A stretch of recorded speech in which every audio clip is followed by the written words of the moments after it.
Welcome, Alexandre. Can I call you that? Of course, yeah. Welcome to Lisbon. It's a great pleasure to interview you. It's actually the first interview I conduct, so let's hope I don't ruin it. Let's hope the Ducks won't win it. Yeah. Yeah. So I actually have an extensive cábula, as we call it in Portuguese, backup plan. But let's start. I have several, well, many questions really. But let's start with your extra musical interests. Yeah, definitely. So I know you are a fan of the Count of Monte Cristo by Alexandre Dumas. Absolutely, yeah. What other besides literature and what other interests do you have? A lot in cinema actually. Oh, good. Yeah. I really it's funny because my parents didn't take me too much to movies. When the first memory I had of a movie, I think, was Spirited Away. That I have watched in cinema when I was very little, and I didn't know what was the movie. And I just remember the traumatic scene of the parents turning into pigs, in the Japanese market. And for, I think, 10 years, I didn't know what was this image that I had sometimes in the head. And finally, I watched the movie. And I started watching a lot of movies. And so it's quite varied. It can be anything from like Tarkovsky I love, Wong Kar-wai. It can be Tarantino. It can be any sort of different mood. It's just anything that will either interest or create some emotional connection in a way, or that I can relate to musically. Yeah. That's big interest. So cinema. We've covered cinema. Do you like? I have to say though, it just comes to mind that have you seen Andrei Rublev by Tarkovsky? Oh, of course, yeah. What do you think of it? I mean, it's so amazing. It's maybe actually with Stalker is more immediate in a way that I remember, but Andrei Rublev, I know I watched it especially because my teacher wanted me to my piano teacher actually wanted me to watch it, and I think I don't know, there's something really special about how, I don't know, the frame is put, and how I don't know, even the sort of austere, and in a way it feels a good essence of some Russian way of life. Life is hard. Life is profoundly hard, and the beauty lies in very little things and small things. And so, it's a movie that I really love. I asked this because the reason I asked this I'll tell you later. So we have covered cinema, and and what about painting and art? Also, yeah, I go and any favorite artists? I love Kokoschka. Okay. Yeah, I really liked this painting. Otherwise, I have been a lot looking at the illustrations of Gustave Doré. Oh, beautiful! Yeah, beautiful. Do you know the ones for Orlando Furioso? From what? Orlando Furioso. No, I don't know these ones. Oh, you must must look them up. Oh, they're definitely. Beautiful. It's a beautiful. Well, the book is also beautiful, but the illustrations are even more beautiful. Oh, wow. Let's talk about. Well, I have several other things, but let's talk about the start. The start of your career. Do you have any? Well, let's start with the basics, really. With what made you? What turned you onto music? I think it's first I know we had a piano at home. My two parents are violinists. Yeah. So I did my obligatory 3 days of violin to try the instrument, and it didn't really go. It wasn't for me at all. I lacked any sort of long-term commitment at the beginning to something that was extremely hard at the beginning, but you would have only the payoff in a few years once you have a good sound and a sort of good left hand technique. So the piano felt immediate for like just basic pleasure. I think it was the game of seeing notes. What I really liked was reading music on the piano. Oh. That was one I learned very quickly to read music, and that was my biggest thing that I loved. It was like at the beginning it was just the game of seeing notes and knowing where they are and translating exactly.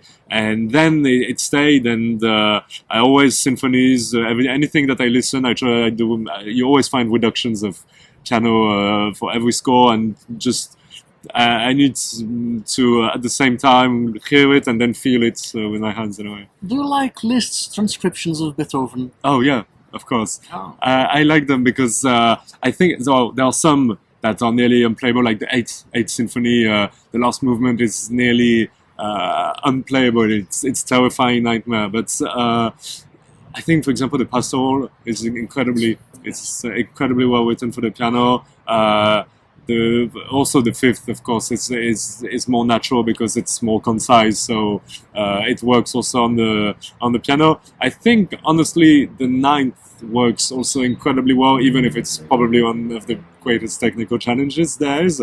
But no, I love that, and I love that also Liszt did it with Berlioz, and did it to help promote music and to show their music and to play it. So And what do you think about his transcription of the Seventh Symphony? Well, the second movement is widely played, and it's because it's perfect. I also find it's all these movements where there's so many like little contrapuntal things everywhere in the orchestra, and Liszt doesn't want to cut any of it out, so he tries to put it, and then it becomes also a nightmare, and it's hard then to, because unless you like have a sort of superhuman or godlike technique, there's this thing where you probably know you will have to make compromises on some parts of the music, and that will probably be a bit heartbreaking to do that on the piano. But yeah. Well, now that we are talking about Liszt's transcriptions and that we've talked about cinema, what do you think of a movie that incidentally applies precisely the Seventh, the Allegretto of the Seventh Symphony transcription of Liszt, which is the King's Speech with Colin Firth? Oh, that's right. Yeah, I forgot about that. Yeah, it's been used in a lot of movies because I think it captures even if it's for example, the Fifth Symphony is more associated with fate and destiny, but I think I don't know why everybody connects even more in this idea of fate and this idea of sort of something inexorable that's going to happen. I think maybe with the way it builds, the way everything sort of unfolds in this, it's like it could have been. It could not have been another note. It's each time, and it just marches like that, and it captures also maybe some kind of faith also in it. It does, but it's also not just faith in the sense of religious faith, but also fate, as in the sense of being a bit faithful, a bit tragic. Yeah, absolutely. A bit tragic. Yeah, there's always that. Yeah, and the last time I heard this. This work was in this Japanese movie by Sonotion. It's called Love Exposure. Yes. That's like a sort of 4-hour movie, very punk about Christian family, and in a very twisted and weird way managed to capture again the biblical sense of faith. And they use also it, of course, in sort of an end, the end shots where they sort of this punk girl brings a sort of wooden cross white in a desert, and it captures something like that. Do you have any pianists or musicians, other pianists or musicians that you particularly admire, past or present? Of course, yeah.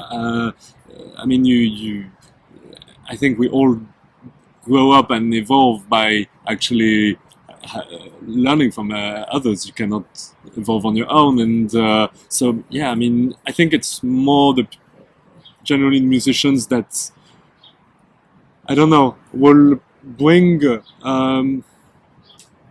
will manage to make a work seem a lot more free, that captures certain spirit where they have their own personal world, and it won't apply to everything. But sometimes this connection between the composer and their world that makes it sublime. I know, like, for example, it can be Sofronitsky and Horowitz that have a very special relation with the timing between notes. It can be Tadej Pletnev, I think, has this incredible creative mind, and on top of that, an incredible way of technique that allows again for the sounds to be heard the way he doesn't play together with his hands exactly, and there's a very clear way of showing what he wants in a work. It's people that's managed to achieve what they have probably there, and to find the best way to show it. And it's not always related just to piano. It's like it can become conductors. Nikolai Golovanov is a Russian conductor that I think brings probably the most, I would say, squeeze the most drama out of very famous pieces like Wagner Liebestod. He did, I think, probably for me, it's the most incredible way. It's a way of having respect and for a composer, and at the same time bringing every creative part of your body and your mind to these works. So not treat them just like museum pieces that are stale and that just you don't touch them, but that really integrate them in themselves. I don't know. Yes. So you spoke of learning with your peers in a sense, but do you? I'm asking this with an evil purpose. Do you think what does it feel like? Do you think you learn from them as an equal, or do you sometimes have figures from perhaps the past or even the present with whom you sort of struggle as if you were a child trying to break away from a father? Yeah, I mean, of course you have that. Especially, I mean, obviously it's even this sort of philosophical thing that people from the past that are not here anymore. The burden of the past, as they say. Exactly. There's always this idea that this unconscious idea that you see the beauty and you see everything that's great from these things in the past, and you see it with perspective, and you see it from a very other place. So you can. You feel that it was amazing. There was a spontaneous way of making music. It was great, and I think if you were at the time with these people, I think it would have been totally lost, as we feel that we are lost today, and maybe in our world. So, it's a weird feel, but of course, there's a thing that's sort of the past. But I think it's more than a burden. I think when it's great, it's more like you feel that they are carrying you in a way. Yes, and that's great. The Machiavellian reason why I was asking this is because are you familiar with literary theorist Harold Bloom? No. Well, he has. I'll try to say it very shortly. Cool, yeah. He has a theory of poetry in that every true great poet, the truly great, to affirm himself, must sort of fight his predecessors, and so to Harold Bloom.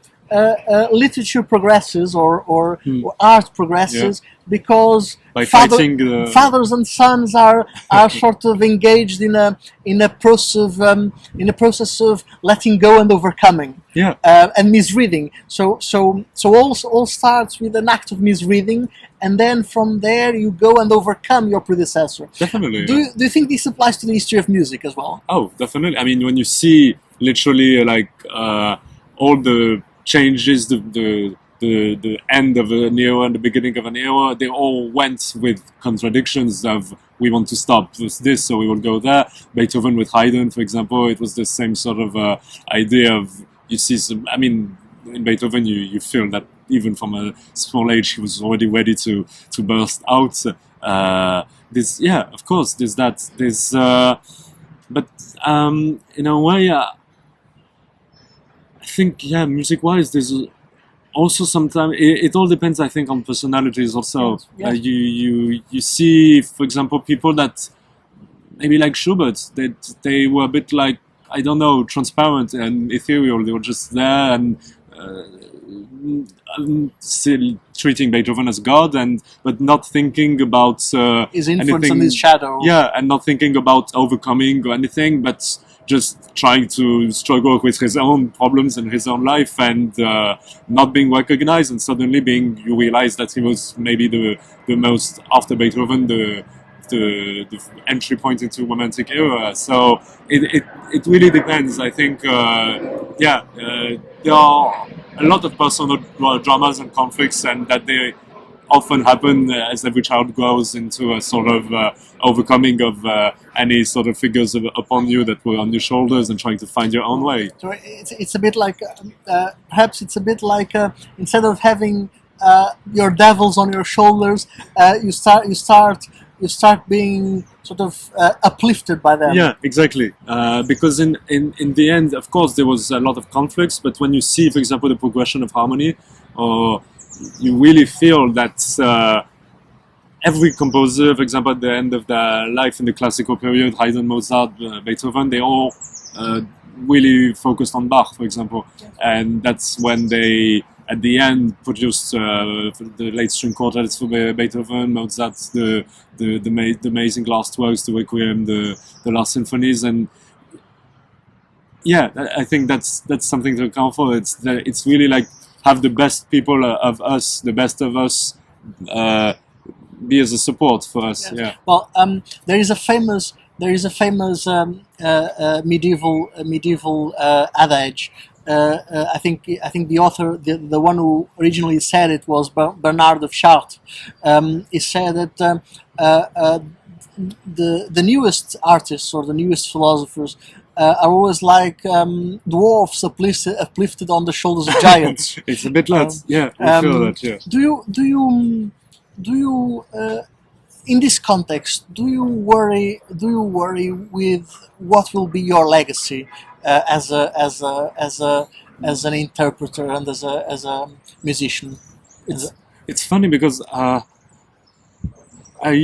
get the legacy of a composer. I really get it, because you are creating something that's if it's not played by another person after you're not there, then in a way you die, your legacy dies. And but with interpreter, I'm not sure if our purpose is really legacy in a way. I mean, of course it happens very involuntarily. It happens some recording gets suddenly like touches enough people so that it stays, or some recording gets found a lot after you pass away, and then you get back to life. But I never felt it was the goal of people who interpret to stay. I think it's a constant sort of cycle of there are new interprets, and they are still carrying out some of the legacy and the new legacy of composers.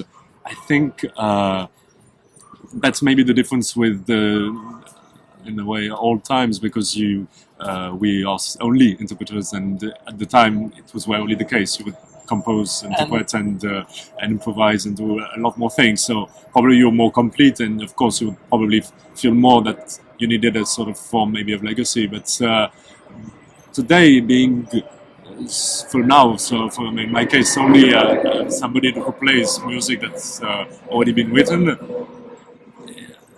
No, I don't really imagine it's important to have a legacy. It's important to touch people. It's important. But maybe that's a legacy in itself, because, for example, we still have a memory today of the impact of Liszt touching people. Yeah. With his playing. So that's very curious what you're saying. It's a bit like a Buddhist approach to the legacy of music, because in a sense we are all always passing away, and someone new comes and picks up where we left off. And yeah, in a way, I feel that, especially in the way of just play, if you're performing music that's existed already. Yeah. So you don't think that your recordings are in any sense more so. Don't you think that through the recording process, through your recordings, the discs you record, do you think that's some sort of afterlife? It is, of course, but it's you never decide. You never decide this recording is going to stay after life. You can have a guarantee. Yeah, exactly. It's like in literature. You never know what's getting into the canon.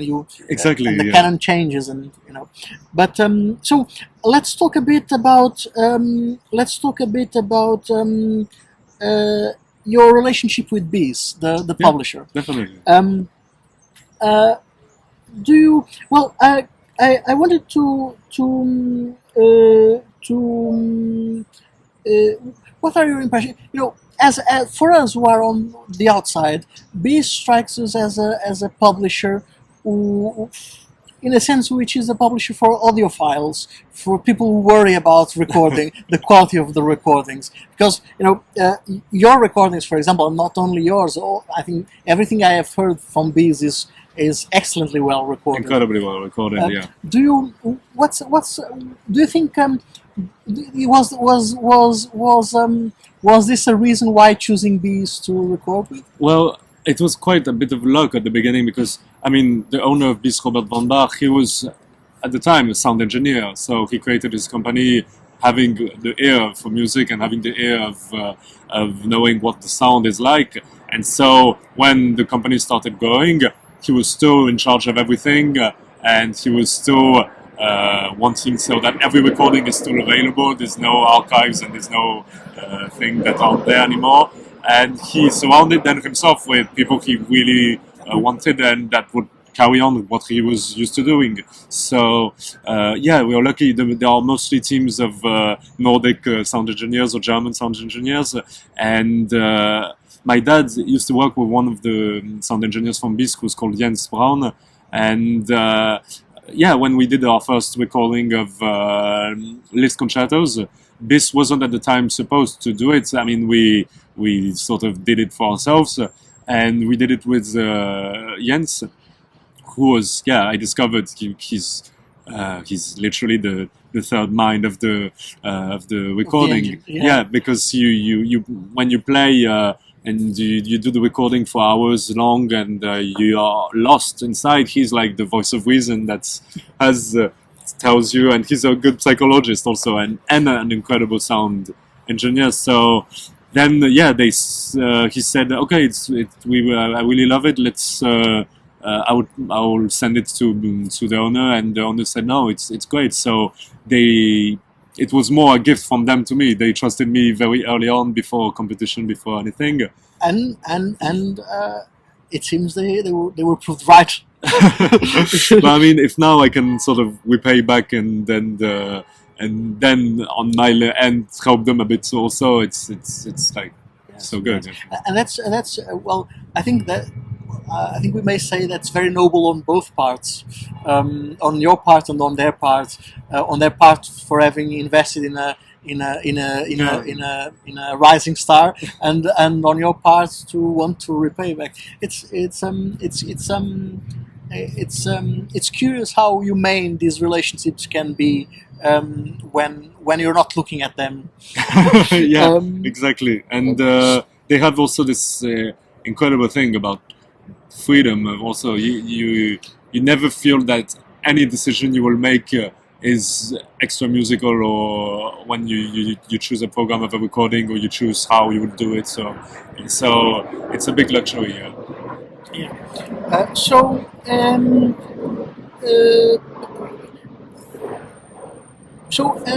You are in a sense.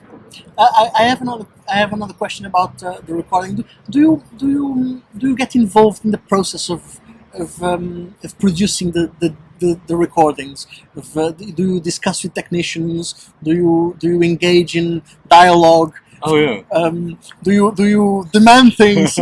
Yeah, of course. That's the luxury of play.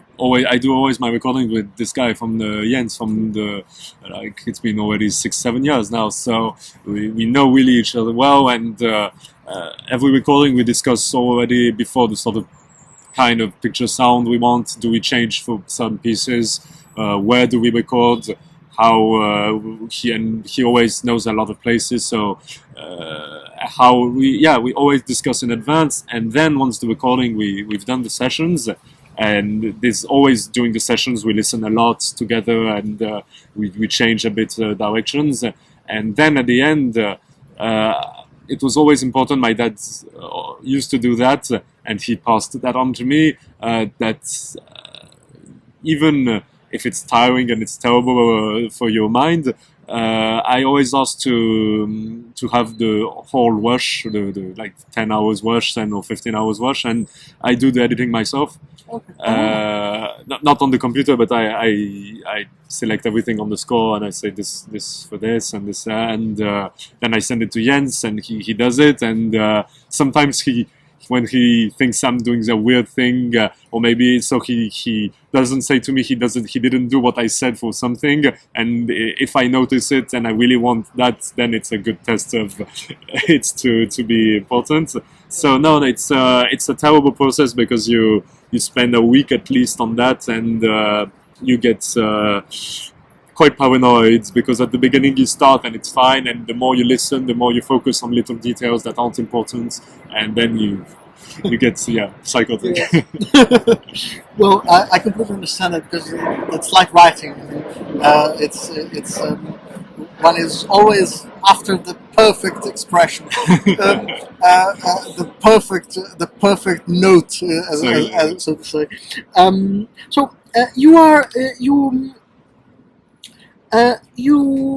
Well, let's leave this for later, because I'm still in the first leaf, and therefore, you seem to be recording music mainly from mainstream composers, but not mainstream pieces. Yeah, exactly. So, that brings out a very fresh result. A very at least I think so. It does bring out a very fresh result. Why do you do that? Is there an intention to rescue from oblivion certain pieces?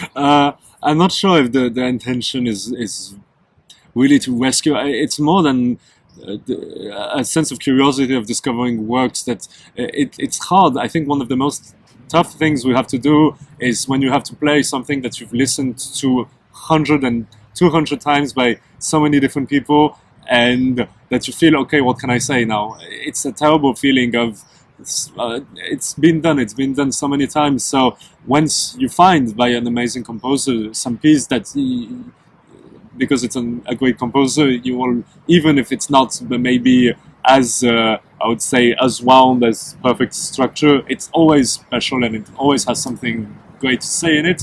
When you find something that you haven't had too much in your ear, you have this sort of freshness of a bit of discovery of, oh, okay, this is new, and you really feel more comfortable with finding something inside you that touches this. Also, I think it's mainly because I realized that not long ago that all these main composers, a lot of their music that I play is music that is written in their young teens. I mean, when they were. I wanted to talk to you about that. Yeah, when they were a bit of my age in a way. Yeah. So do you think is that conscious of you picking things that they wrote when you were your age? It wasn't, but now I realized it like one year ago, something like that. That really, yeah, it always often went with these young pieces, or where you find a very different side of a composer, of what they grow up to become in the end, and it's fascinating because you feel in a way this. Often a bit of ambition, a bit of daring, a bit of provoking, a bit of something that's really typical of somebody in his youth, and maybe I connect to that. It's not that I think that we should only limit to when we grow up you can only play then grown up things, and you don't have to follow a really real path. But it's true, yeah. There's something. It's something that will come out, I think, of discovering a piece that's fresh and that you are at the right time in your life to play them. Sometimes you have a big surprise. I mean, I played, I think, for example, the Brahms Second Concerto from when I was 16, and at the time it was just one of my piece that I loved listening, but I had no conscious idea of how it would turn out for me to become like this nearly wholly perfect word. Yeah, exactly. But yeah, I did it, and now I grow up a bit with the same work that I leave for 1 or 2 years and I play again, and yeah, sometimes you need maybe to play something that's meant to be played older, but you need to have it in your body to live it to. Yeah, you need to sort of grow up to it. Exactly. Yeah, you seem to have a very strong affinity with Brahms. Yeah.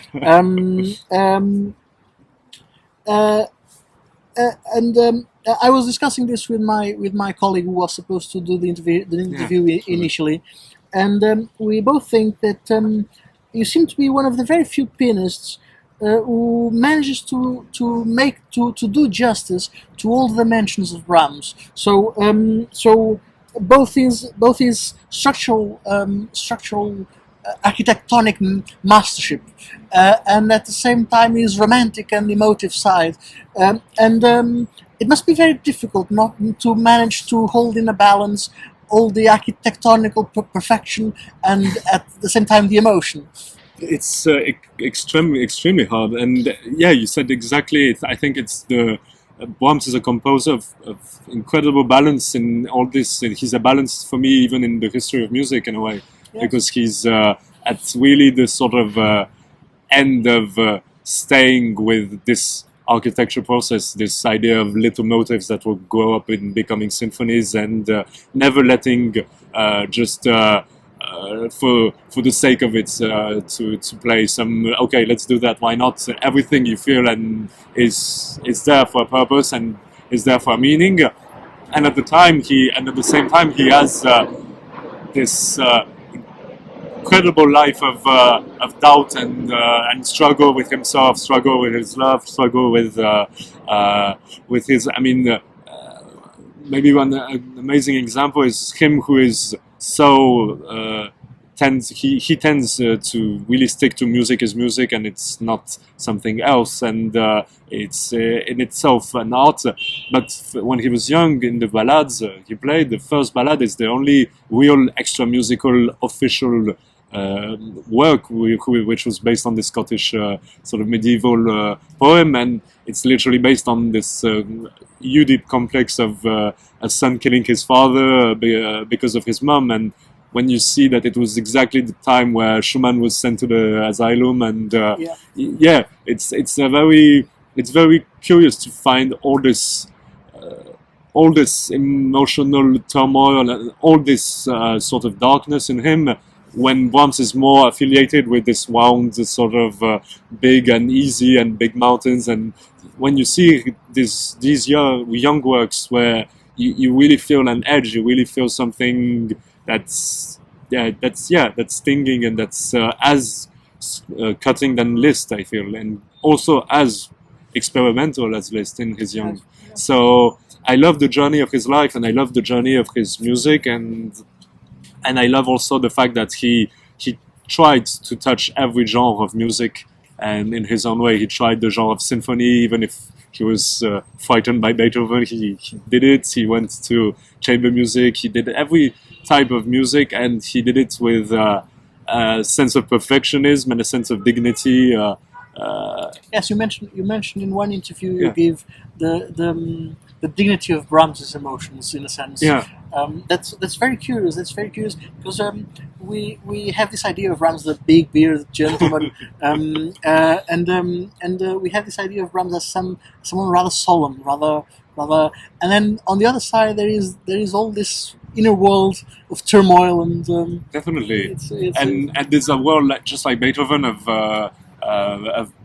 humor, of being close to nature, being close to the music, the dance music, to being close to the sort of the folk song, the beauty of managing to bring sort of these sort of folk hymns and this sort of drinking songs into actual sort of complex music. This is just like Beethoven did it before, and I feel it's that's for me why also its music is still relevant, and it will still be for a long time. We could say we could say that. Would you agree? Would you agree that we could say that Brahms's sonatas are, we could call them almost real symphonies for piano? Definitely, yeah, because it's a very, it's a quite a new way of technique in the in the technical sense of the piano. It's a lot more compact and a lot more dense. Even the way of doing his chords, they are made not to. He doesn't play on just quick virtuosity. He plays on huge, big chords. He plays on also the ambitious sort of elements to the side, like the third sonata has the darkness to light that the big symphonies have. It has also this ambition of cutting out of the sonata forms, and he often, it's only also in the sonatas that you have some also extra musical text marked in the slow movements. You often have these huge big codas. You have linking of movements together that are not just cut from each other, but they flow from one another. That's a bit more like Schumann and Beethoven before. But so you have really a big take and a bold take very quickly, very early on, without, in a way, I think too much worries at this moment. I think he was so worried of the symphony. Maybe it was so then easy to put the symphonic genre early on in his piano work because he probably didn't think too much about them as symphonies at the time. So yeah, there's something about it. And again, I mean, I insist on this. I think you do seem to have that special touch to make justice to his two sides, and that's a very special gift. I mean, congratulations, congratulations. I mean, it's awesome to hear. It's really awesome to hear. Cool. Well, would you agree that in a sense Brahms creates something new by synthesizing the whole history of music up to that point in his works? Yeah, he has a bit of that. He has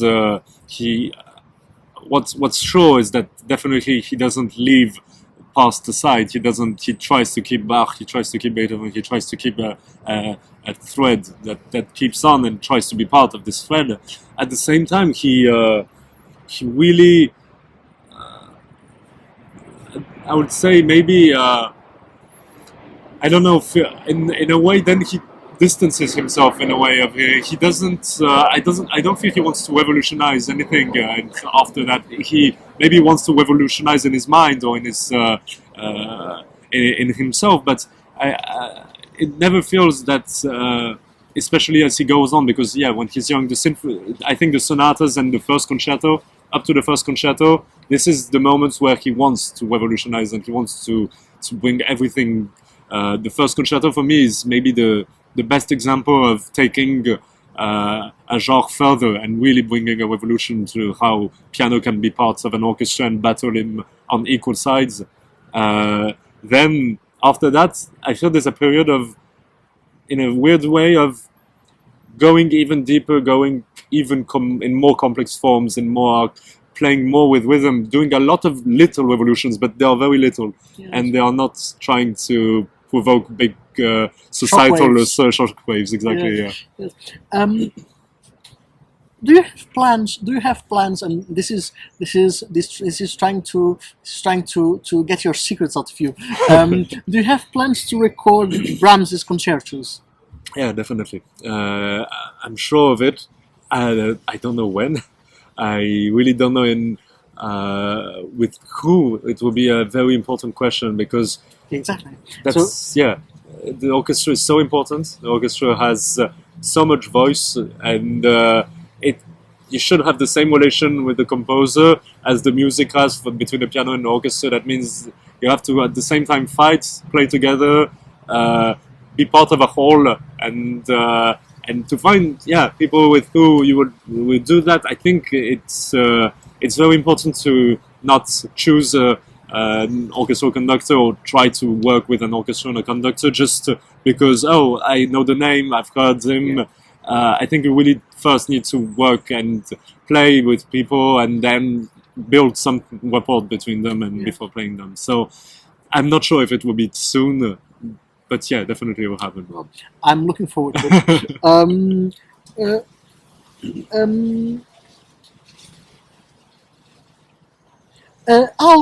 Sorry, I was chatting in Portuguese. Is there any recording of Brahms's concertos already in existence that you think that you like especially? Oh yes, there are a lot. There are for the first concerto, for example, Kachin has done with the London has done amazing version of the first concerto. That's I would say. It has the power, it has the struggle, but at the same time, it captures also the dimension of the symphony. And no, it's a great recording. I love. For the second, of course, there's Gillels that has done a great version of the second with, especially the one with Starker and the cello solo. I think in the United States with Reiner. There's Fischer also with Furtwängler that have produced some really sort of we like generally with Furtwängler, everything that builds to some extreme way of playing with the time, and so building extreme important moments of culmination that are sort of never been heard before and after to achieve this much drama in especially first movement and second movement. It's concerto wise. There's also I've heard a great version of it, also a lot more classical, but with Backhaus. Yes. Yeah, a lot. And so you see really how this music can be convincing in very different ways. How it stands. It's important enough to have these ambivalence and ambiguities of how it should be played. Yeah. That's only great works can have be equally as convincing in extreme amounts of sides. Yeah. Yes. Well, I have still more questions about Brahms. Yeah. But I have a teasing question, which is, you've been described by one magazine as Liszt reincarnated. Of course, this is a great compliment. What do you think this compliment captures? I will not ask if you think it is true or not. Of course, it's not true. I mean, that's no question about that. There are some people who might beg to differ, I think maybe it captures probably. It wanted to capture the spirit of the spontaneity. I think a sort of probably explosive side of sort of tried to. How do we say it in English? If you want to say in French, you can. It's called dépassement de soi. It means overcoming yourself. Overcoming yourself. Exactly. Yeah. It has what's there in his music and in his idea of virtuosity, which is never disconnected from music, as sometimes there was a trend of thinking that about Liszt. It was never disconnected from faith or from music. It's I think a way of overcoming technical, overcoming emotional, overcoming this. I think this was in this sort of idea for these concertos. I think if we were talking about the life of Liszt, I mean, it's hugely different from mine. So it's not there I would see any similarities. Yes. Well, so far you have recorded. Mostly concerti and solo. Yeah. Do you have plans to record any chamber music? Yeah, we have. I play quite a bit with a trio of friends that we all sort of love playing with each other, and they are amazing musicians. The violinist Kolia Petrova and the cellist Aurélien Pascal, and we play a lot together. And I'm really thinking that we should record something. Maybe there was an idea of Franck Saint-Saëns trios. Otherwise, I mean, we are doing chamber. I did chamber music with my dad, and this year we Sonate Française. Exactly, and this year because he went back to violin for at least one last go, and we recorded for ourselves the Brahms violin sonatas. We just but you didn't make it available. for now, we don't know what we're going to do with it, but we will see. But yeah, it was that was important to do, but yeah, chamber music is a weird thing because it's at the same time the most spontaneous way of doing music, because you can literally do chamber music without talking to each other. We just open score and play music, but in a way, to make a recording with in chamber music, you have to communicate. You have to. Yeah, and you need also a bit to go together in a way, because often what happens in the way we do chamber music is you meet. You have great people that you meet, but you meet the day before you do music, and sometimes you have the magic of instant connection, and you feel that's great. But then it disappears because you each go on different sides. So it's a bit like mosquitoes flying in light. And for the first, so for recordings, I probably think it also takes a bit of time to grow in an idea of what do you want to record, because you have at least two. Even more voices that are as equal, and so it takes time to I would say influence each other in a way so that in the end you will form an entity in itself. So coherent whole. Yeah, exactly. Yes.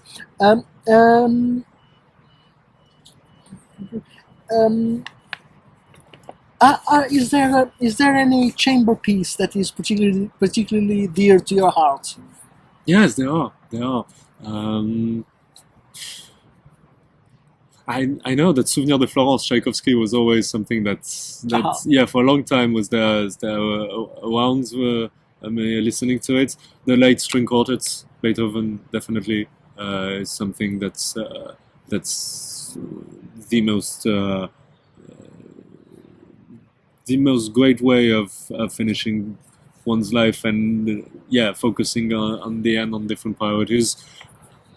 For playing music within chamber music, I mean, of course, this coming back to Brahms, there's the Brahms trios, Brahms quartet, but all this chamber music has. What about? I'm hearing it right now, but I don't know if it is the right one, the right name. What about Brahms's piano quintet? Oh, yes, I think so. Yeah. Oh, yeah. I've played it, and it's. This is also a way of turning a chamber music piece in a symphony in a way, because it's one of his most, also a bit like in the vein. I mean, they say they have the same tonality. That's why I do the parallel, but with the third sonata and piano sonata and the third symphony, they have this sort of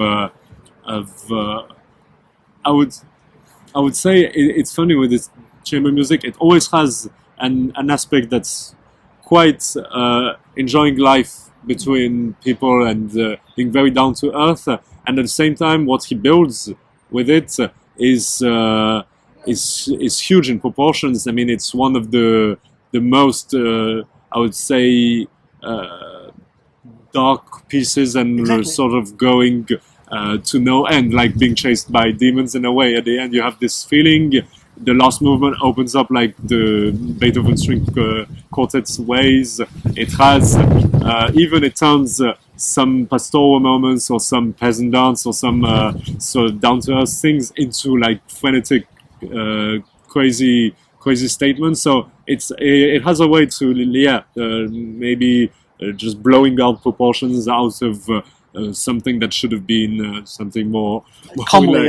Exactly. Yes. Yeah, and it has one of the most also in adrenaline-filled codas. The last moments, Yes. It's like everything gets reduced more and more to little motifs, and at the end, it's just playing silence, playing, stopping, and it goes like straight to the end. Yeah. Would you say that it is a bit that quintet is a bit like Schubert's Death and the Maiden? It has some commonalities. I don't.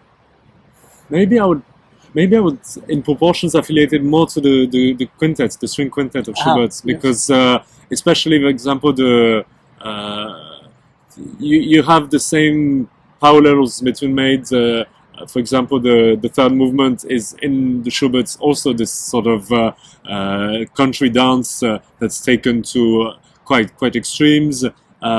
It has also the trio section that is more suddenly religious, or you have the last movement that also has the countryside and a bit Tsigan way of incorporating music. The first movement has, in the Schubert quintets, this huge feeling symphonic also, and with developments that have no ends to them. And so I would say the Paulos, I find them very much there.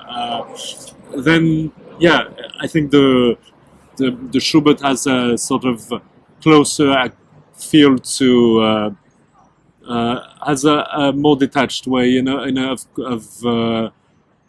of not being too active. It just lets music be, and it lets music be close to every emotion possible. It's more restrained, perhaps, less emotional. It is. It's because it's. I don't know how to say it. So because it's so emotional, it's more that it's more acceptance-wise of how things are turning out, and not perhaps more angelic, more harmonious. Yeah, exactly. And Brahms has in this quintet, which is quite rare for this period where he would calm down. There he's really like just going for it and struggling directly himself with the big ideals of the world in a way. Yeah. Well, the repertoire you've been presenting lately has a lot of composers, has a lot from composers that you haven't recorded yet, like Schumann and Scriabin. Yeah. What are your thoughts on them, on these two? I think there was they had a very unique way of making their music. They have a very in a way they put a lot of themselves into the music in a way that you don't see rarely. They have this sort of direct feel that it's like, for them, they don't have any distance in a way to their music. Schumann is always there, always. It's you hear his pieces, and he's always there. He himself, tormented and and bipolar, and with his idea of Florestan and Eusebius, and in a way, it was. I wanted to use them because they.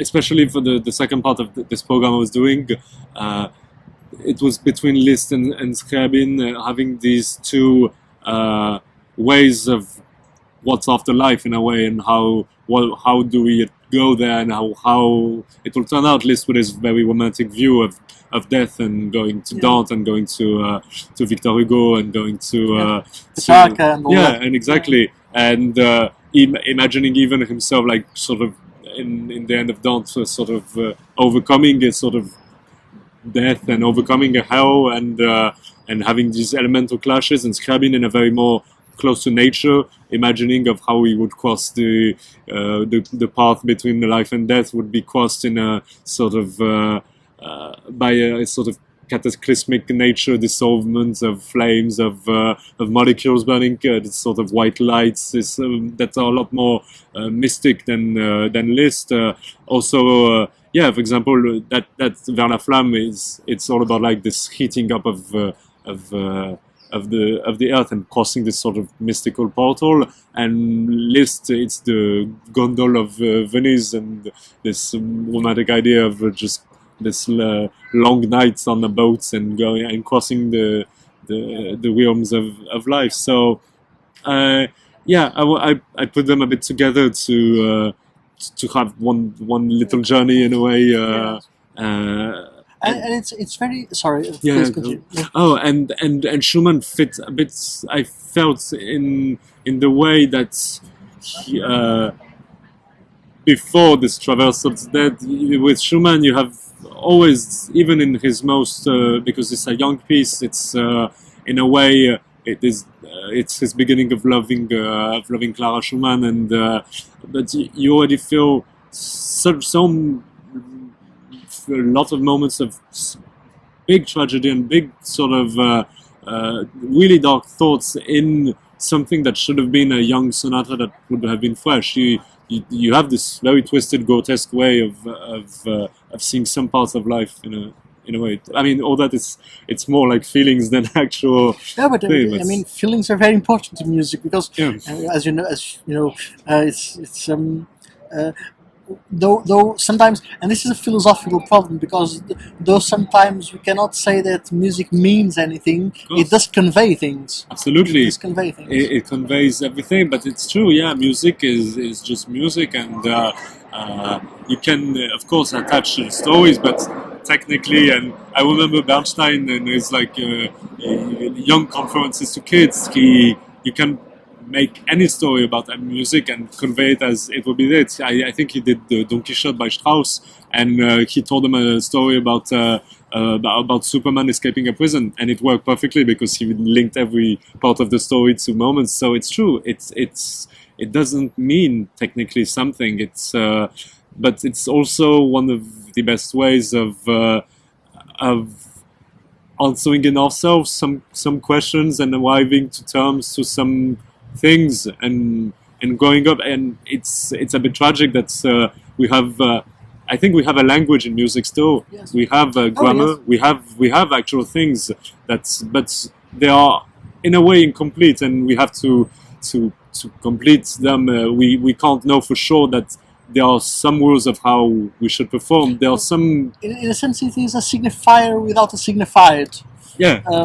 As they would say in linguistics. Exactly. Yeah. Which is a very crude way to put it, but I think so. But I like the idea of putting the two together because they, in a way, with the syntax and you have the rhythm, the harmony, the melody. You have a lot of things that you can closely put in combination to linguistics. You have probably also the idea of making a basic sentence that's it's not filled with poetry or filled with any art, and how do you change the sentence so it becomes art. I think you have that with music where it's just notes in themselves don't mean anything, and you put them to form at the end art. Yeah. Yes. So back to Scriabin and Schumann. These are two composers that are very challenging. Schumann perhaps more so than Scriabin. Absolutely. Yeah. But Europeanism does seem particularly well suited to them. In a sense, you seem to, again, as with Brahms, you seem to, and I was discussing this with my colleague, and we were thinking, you seem to get to places with Schumann, and I heard that in person on the concert on Tuesday. You do seem to capture Schumann. Capture him, which is hard because sometimes I don't know what are your feelings about this, but Schumann is so often recorded, but it's not many people get him right. I mean, I understand that because I think also his way of writing from piano is not very pianistic at all. It's not. It's the same for. It's even worse with violin. The concertos violin, the concerto for violin, and the sonatas. They are extremely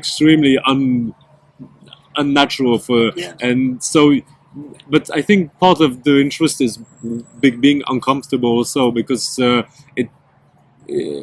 know in the sonata there's really this feel that you cannot let go and you cannot be comfortable in their music because otherwise, especially in the sonata, that's a bit weird in its proportions and its way it's all linked together. The second movement is just the theme that you had in the introduction. There's a sense of really being disjointed and switching and never feeling at home. And even I think, for example, the third movement, which is it's like it could be like a way of mazurka, there's the polonaise. I really feel more it's sort of a twisted way of doing them, and it's a way to even a bit grotesque because when you know that when I read stuff about Schumann, I read the letter where he hated actually dances, and so putting them so there's all these very strange connections that are there, and there's a feeling of uneasiness when you play. And I know my teacher was very focused on actually going there, even if you have to be very clear in your mind of where you're going, but at the same time it should it should sound it should sound uneasy. Yes, Yeah. yes. It should sound perhaps, yeah, exactly. It's, do you have plans to record either Scriabin or Schumann? I really don't know. I'm thinking maybe this program, after playing it a bit more, maybe it would be nice to record it just like that. It's funny. I'm not always sure what the recording should serve as a purpose. Sometimes I feel that it has to be like stuck. It will be stuck in stone, so it needs to really be the end of a whole journey. And sometimes I think to myself, it's also the best way of working on a piece, because after you've done a recording, there's some things that are really consolidated in yourself and that make you actually know the piece a lot more than before the recording. So I'm not always sure about what's the purpose of the recording and how it should stand, and is it a statement of something, or is it like just a work in progress and showing a moment in life? So I don't know. Maybe I'll try recording this program and see also how it goes. Yeah. We look forward to it. Well, again in Schumann and about Schumann and Scriabin. Would you say that they are great innovators of pianistic repertoire and of music in general? And if you do agree with that statement, don't you think that characteristic of them is still a bit unrecognized? It's possible. It's I don't know if they wanted to be attached to like evolution of the pianist technique. I really feel that they arrived with their own very creative and very unique ways of doing, and I don't know if their life they even thought about advancing the piano technique. It's for sure they did, because you find actual ways of playing. For Schumann, you have this way of this sort of never-ending stream of notes, and the way he does the silences and the way he plays with the rhythms is quite unique. At Scriabin, you have really some attentions to some specific chords and harmonic-wise that were not as clear before, and you have also this idea of turning the piano into I would say conveyors of something that sometimes doesn't even feel that it should be only music with Scriabin, which is a bit weird. Normally I feel that it's always music, but in Scriabin and going on late Scriabin, you really have this this sort of entering a sort of opening a door to a sort of very new world and very strange world, and not knowing and not seeing enough, but it's a bit there, and maybe it's connected to his sort of personality. But they were both extremely important for music, and what's great is they both were played enormously afterwards now, and they are also inspired a lot of composers. Brahms at the beginning, his sonatas you clearly see in Schumann there influence. Scriabin you see in with Mettner at the same time. You see some stuff, and then afterwards I think even maybe it's I don't know if it's possible or not. I really don't know, but with Ligeti, some Ligeti, I feel that it could be in the vein in some way to the writing of Scriabin. So I really don't know exactly how this happened, but there's definitely connections there to be made. Well, we're moving on to the final questions. I could be here until tomorrow, but I know, yeah. The Kreisleriana seems to be a particular example of the difficulty of Schumann, don't you think? And it is very widely recorded, but again, nobody seems to to nail it. It's one of the hardest works, I feel, of Schumann. It has a very weird mixture of simplicity, of uneasiness, and having to portray his music, characterize it with not too much to show for that. I think one of the people who play greatly Schumann is Rachmaninoff himself. Oh, yes. He plays Schumann incredibly well because he in a way will not treat it with too much emotions on this part.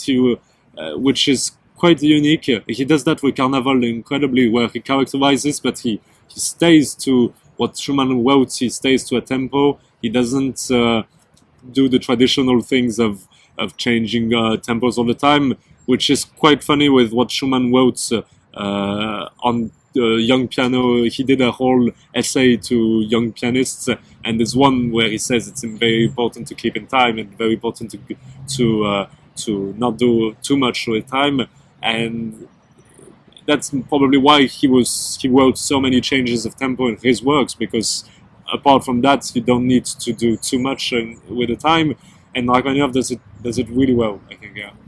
Well, moving on to Liszt finally. I have two questions that are not strictly pianistic, but do you feel that when interpreting Liszt, do you feel that his literary influences are important to you? Oh yes, definitely, because he was a man in the center of arts. He was always reading. He was literally this. I was so lucky that I was in Saint-Tropez, and in Saint-Tropez you have who is his name? Emile something. Well, he was not the son-in-law of Liszt, I think. Yeah. And you have his library that's still there, and you have a lot of works of Victor Hugo, for example, that were offered by Liszt to his daughter, and you have writings of him inside, and you can see, they were hugely connected. I mean, Liszt was, I think, terribly conscious of the power of, probably because music is so hard to grasp, and exactly how do we understand it exactly, what it's supposed to mean. I think the evocation of other arts and seeing connections and to some things that have words, something that you can see, putting all your senses into art, it helps a lot music, and I think he did it in amazing ways, and he even took it to new extremes where all his symphonic poems, or his Dance Symphony, Faust Symphony, all these things where you really can feel that. I mean, it would have been incredible to have this, I don't know, art recommendation by him at the time, because and it's logical in a way. Schumann was a critic. A lot of people were involved in other arts, and it didn't seem like there was any barriers between them. It's the joy of a liberal education, in the sense you just get all the symphony of the arts speaking together.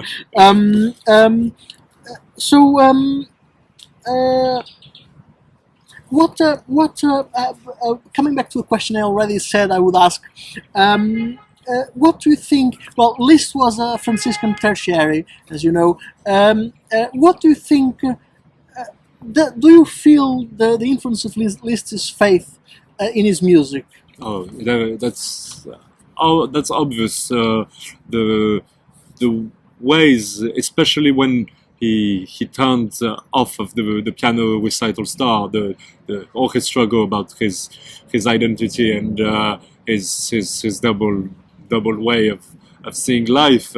I think then you see how important it is. Then you see how important he sees big, and how he sees these external influences on him. You see, and the more he grows old, the more, at the same time, he gets more focused on only his faith, not any big sort of Manichaean huge battles, only his faith, and you see more and more openness to other music, and that's quite unique with Liszt. I know only probably Haydn, who's this much keen on taking everything that he would listen to, everything that he would learn, and put it into his music. And in the end of his life, he would go to normal tonality. He would go to impressionism. He would turn to the different parts of the world. He would turn to England. He would turn to Russia. He would turn to a lot of different style. And at the end, his faith, I feel that that's how he managed the best part of his life, and that he probably managed to center himself on what was important in a way. It's not, I think, how do you say, coincidence that a lot of composers in the end of their life become more obsessed with the idea of fate, or become at least not, they all have faith not in maybe any religious dogma, but they all struggle with the idea of fate. And I think they all probably would realize how much taking the risk to opening up to fate will bring them enormous amounts of disruption, and will give them enormous power of doing things, of having something that they don't have a grasp on, but believing in them, in it, can bring so much inner power to them. So I think they, in a way, all try to resolve the unanswered question. So yeah. Yes. Well, thank you so much. I had many more questions to ask, but we are running out of batteries and out of time. Oh, yeah. Thank you so much, Alexandre, for this interview. Really, it has been lovely talking to you, and we hope to see you again in Lisbon. Definitely. Many times. Yeah, it would be an honor. Take care then.